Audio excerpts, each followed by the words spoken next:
शुक्लाम्बरधरं विष्णुं शशिवर्णं चतुर्भुजं प्रसन्नवदनं ध्यायेत् सर्वविघ्नोपशान्तये। व्यासं वसिष्ठनप्तारं शक्तेः पौत्रमकल्मषम् पराशरात्मजं वन्दे शुकतातं तपोनिधिं। व्यासाय विष्णुरूपाय व्यासरूपाय विष्णवे नमो वै ब्रह्मनिधये वासिष्ठाय नमो नमः। अविकाराय शुद्धाय नित्याय परमात्मने सदैकरूपरूपाय विष्णवे सर्वजिष्णवे यस्य स्मरणमात्रेण जन्म संसारबन्धनात् विमुच्यते। नमस्तस्मै विष्णवे प्रभविष्णवे। ॐ नमो विष्णवे प्रभविष्णवे। श्रीवैशम्पायन उवाच श्रुत्वा धर्मानशेषेण पावनानि च सर्वशः युधिष्ठिरः शान्तनवं पुनरेवाभ्यभाषत। युधिष्ठिर उवाच किमेकं दैवतं लोके किं वाप्येकं परायणम् स्तुवन्तः कङ्कमर्चन्तः प्राप्नुयुर्मानवा शुभम्। को धर्मः सर्वधर्माणां भवतः परमो मतः किं जपन्मुच्यते जन्तुर्जन्म संसारबन्धनात्। श्रीभीष्म उवाच जगत्प्रभुं देवदेवमनन्तं पुरुषोत्तमं स्तुवन्नाम सहस्रेण पुरुषः सततोत्थितः तमेव चार्चयन् नित्यं भक्त्या पुरुषमव्ययम् ध्यायन् स्तुवन् नमस्यं च यजमानस्तमेव च अनादिनिधनं विष्णुं सर्वलोकमहेश्वरम् लोकाध्यक्षं स्तुवन् नित्यं सर्वदुःखातिगो भवेत्। ब्रह्मण्यं सर्वधर्मज्ञं लोकानां कीर्तिवर्धनम् लोकनाथं महद्भूतं सर्वभूतभवोद्भवम् एष मे सर्वधर्माणां धर्मोऽधिकतमो मतः यद्भक्त्या पुण्डरीकाक्षं स्तवैरर्चेन्नरः सदा परमं यो महत्तेजः परमं यो महत्तपः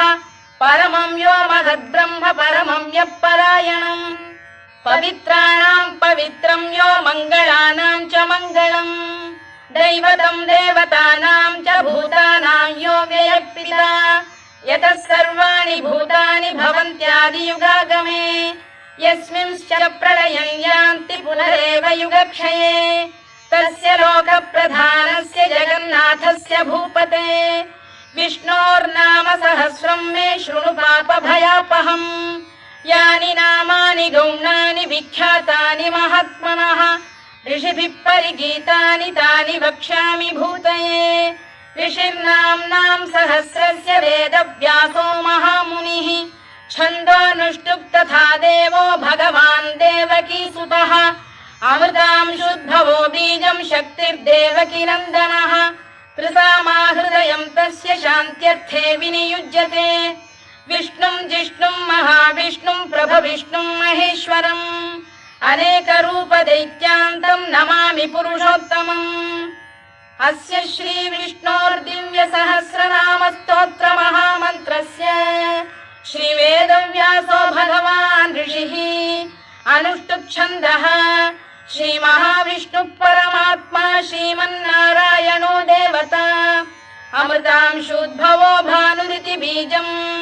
देवकीनन्दन श्रेष्ठेति शक्तिः उद्भवः क्षोभणो देव इति परमो मन्त्रः शङ्खबृन्नन्दकी चक्रीति कीलकम् शार्ङ्गधन्वा गदाधर इत्यस्त्रम् रथाङ्गपाणिरक्षोभ्य इति नेत्रम् त्रिसामासामरः सामेति कवचम् आनन्दं परब्रह्मेति योनिः ऋतुः सुदर्शनकाल इति दिग्बन्धः श्रीविश्वरूप इति ध्यानम् श्रीमहाविष्णुप्रीत्यर्थे सहस्रनाम जपे विनियोगः। ध्यानम् क्षीरोदन्वत्प्रदेशे शुचिमणिविलसत्सैकते मौक्तिकानाम् मालाक्लुप्तासनस्थस्फटिकमणिनिभैर्मौक्तिकैर्मण्डिताङ्गः शुभ्रैरभ्रैरदभ्रैरुपरि विरचितैर्मुक्तपीयूषवर्षैः आनन्दीन पुनीयादरिनलिन गदा शङ्खपाणिर्मुकुन्दः भूः पादौ यस्य नाभिर्वियदसुरनिलश्चन्द्रसूर्यौ च नेत्रे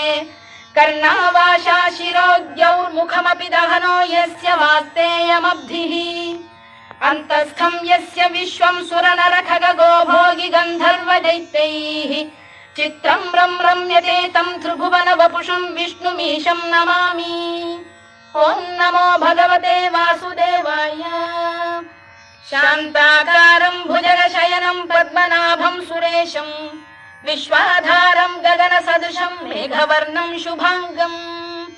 लक्ष्मीकान्तं कमलनयनं योगिहृद्ध्यानगम्यं वन्दे विष्णुं भवभयहरं सर्वलोकैकनाथम् मेघश्यामं पीतकौशेयवासं श्रीवत्साङ्कं कौस्तुभोद्भासिताङ्गम् पुण्योपेतं पुण्डरीकायताक्षं विष्णुं वन्दे सर्वलोकैकनाथम् नमः समस्तभूतानामादिभूताय भूभृते अनेकरूपरूपाय विष्णवे प्रभविष्णवे सशङ्खचक्रं सकिरीटकुण्डलं सपीतवस्त्रं सरसीरुहेक्षणं सहारवक्षस्थलशोभिकौस्तुभं नमामि विष्णुं शिरसा चतुर्भुजम् छायायां पारिजातस्य हेमसिंहासनोपरि आसीनमम्बुदश्याममायताक्षमलङ्कृतम् चन्द्राननं चतुर्बाहुं श्रीवत्साङ्कितवक्षसम् रुक्मिणी सत्यभामाभ्यां सहितं कृष्णमाश्रये।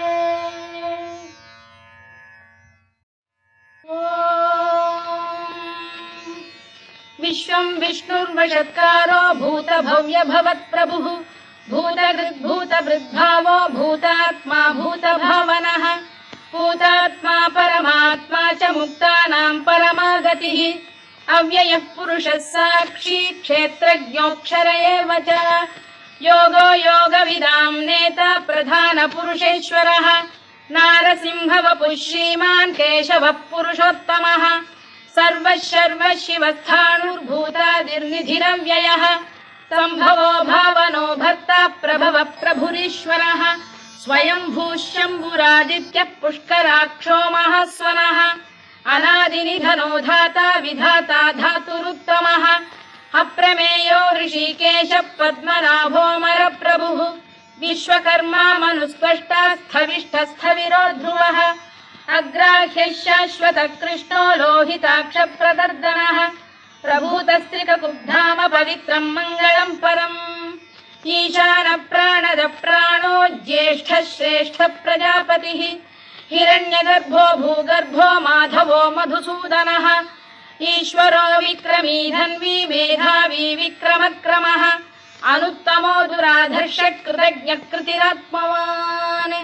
सुरेशः शरणं शर्म विश्वरेता प्रजाभवः अधः संवत्सरो व्यालप्रत्ययः सर्वदर्शनः अजः सर्वेश्वरः सिद्धः सिद्धिः सर्वादिरच्युतः वृषाकपिरमेयात्मा सर्वयोगविनिसृतः वसुर्वसुमनः सत्यः समात्मा संमितः समः अमोघः पुण्डरीकाक्षो वृषकर्मा वृषाकृतिः रुद्रो बहुशिरा बभ्रुर्विश्वयोनिश्रुतिश्रवाः अमृतः शाश्वतस्थाणुर्वरारोहो महातपाः सर्वगः सर्वविद्वानुर्विश्वक्सेनो जनार्दनः वेदो वेदविदव्यङ्गो वेदाङ्गो वेदवित्कविः लोकाध्यक्षः सुराध्यक्षो धर्माध्यक्षः कृताकृतः चतुरात्मा चतुर्व्यूहश्चतुर्दंष्टश्चतुर्भुजः भ्राजिष्णुर्भोजनं भोक्ता सहिष्णुर्जगदादिजः अनघो विजयो जेता विश्वयोनिः पुनर्वसुः उपेन्द्रो वामनः प्रांशुरमोघः शुचिरूर्जितः अतीन्द्रः सङ्ग्रहः सर्गो धृतात्मा नियमो यमः वेद्यो वैद्यः सदा योगी वीरः माधवो मधुः अतीन्द्रियो महामायो महोत्साहो महाबलः महाबुद्धिर्महावीर्यो महाशक्तिर्महाद्युतिः अनिर्देश्य वपुः श्रीमान् अमे आत्मा महादृधृत् महेश्वासो महीभर्ता श्रीनिवासः सताङ्गतिः अनिरुद्धः सुरानन्दो गोविन्दो गोविदाम्पतिः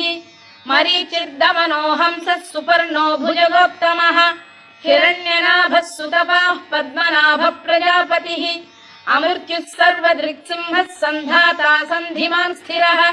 अजो दुर्मर्षण शास्ता विश्रुतात्मा सुरारिः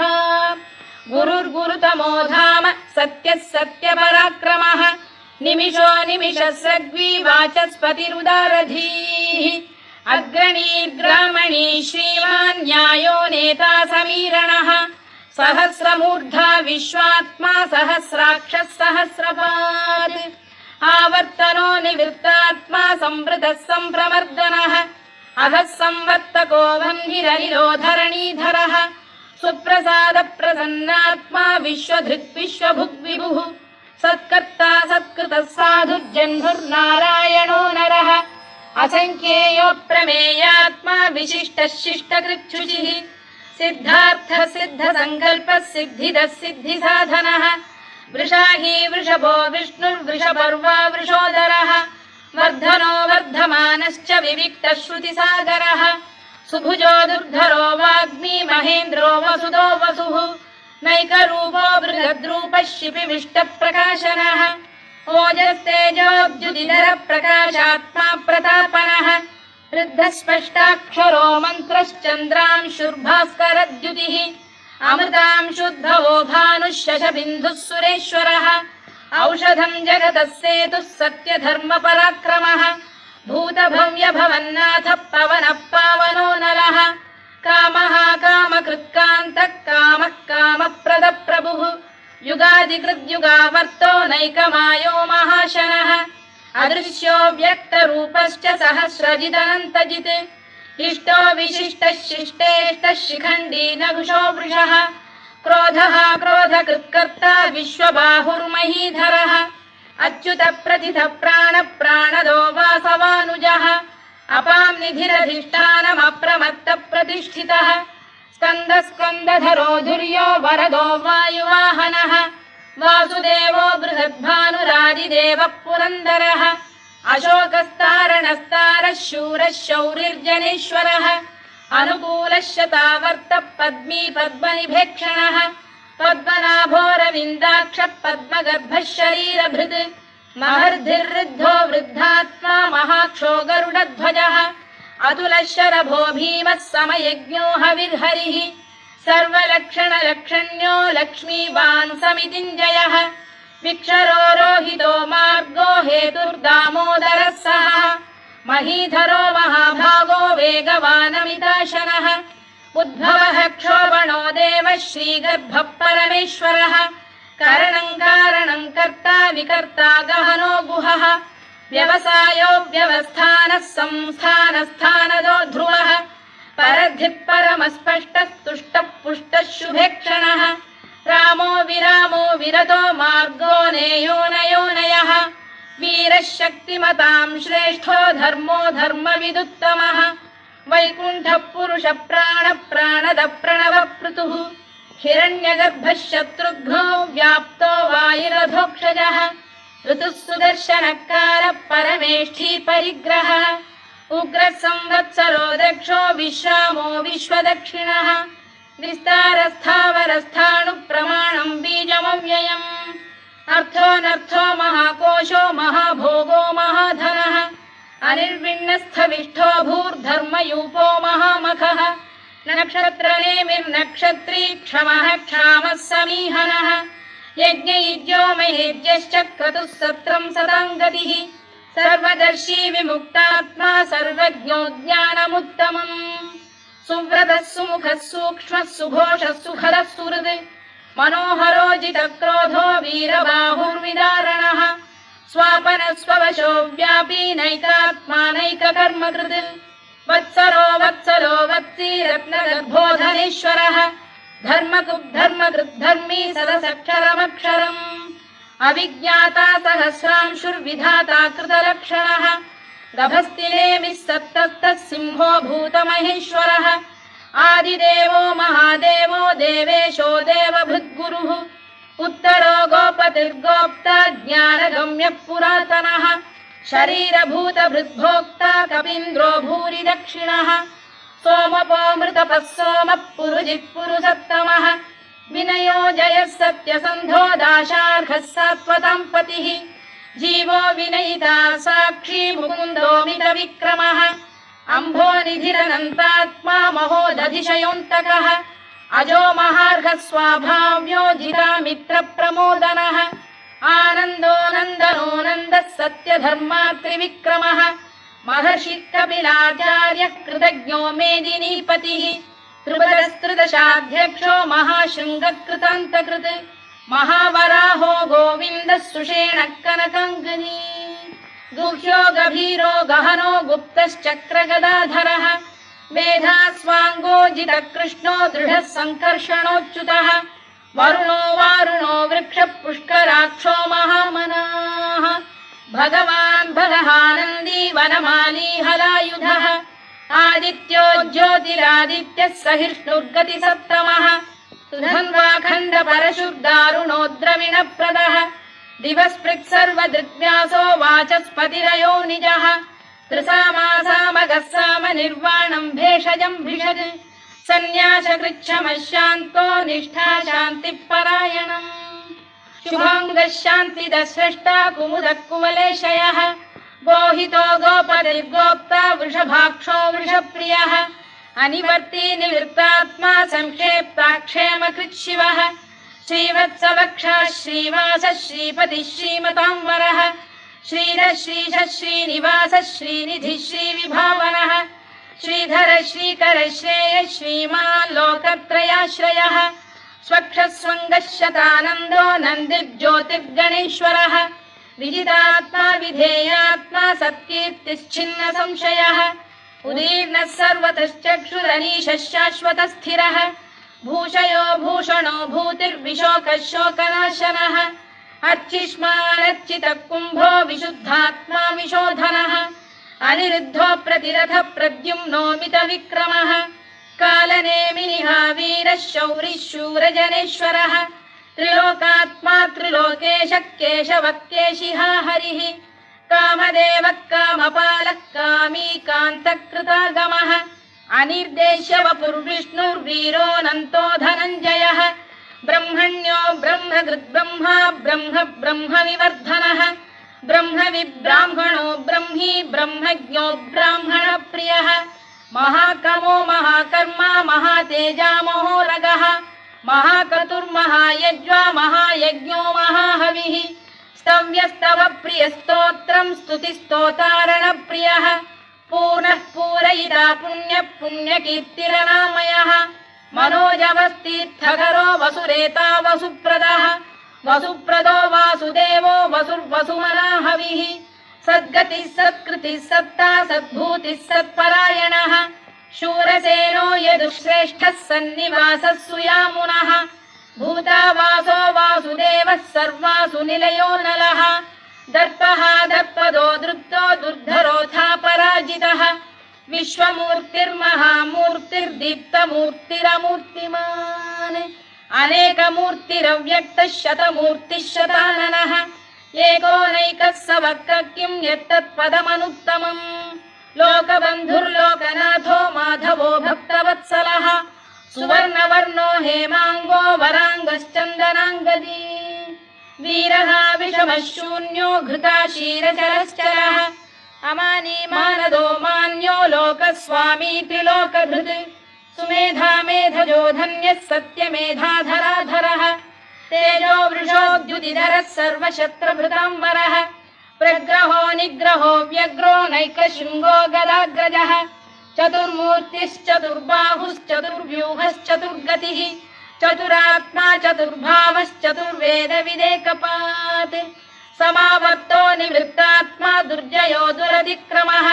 दुर्लभो दुर्गमो दुर्गो दुरावासो दुरारिः शुभाङ्गो लोकसारङ्गः सुतन्तुस्तन्तु वर्धनः इन्द्रकर्मा महाकर्मा कृतकर्मा कृतागमः उद्भवः सुन्दरः सुन्दो रत्ननाभः सुलोचनः अर्को वाजसनः शृङ्गी जयन्तः सर्वविजयी सुवर्णबिन्दुरक्षोभ्यः सर्ववागीश्वरेश्वरः महाह्रदो महागर्तो महाभूतो महानिधिः कुमुदः कुन्दरः कुन्दः पर्जन्यः पावनो निलः अमृताशोऽमृतवपुः सर्वज्ञः सर्वतोमुखः सुलभः सुव्रतः सिद्धः शत्रुजिच्छत्रुतापनः न्यग्रोधोदुम्बरोष्टश्चाणूरा मधुसूदनः सहस्रार्चिः सप्तजिह्वः सप्तैधाः सप्तवाहनः अमूर्तिरनघोचिन्त्यो भयकृद्भयनाशनः अणुबृहत्कृशस्थूलो गुणभिर्निर्गुणो महान् अधृतस्वभृतस्वास्य प्राग्वंशो वंशवर्धनः धारभृत्कथितो योगी योगीशः सर्वकामदः आश्रमश्रमण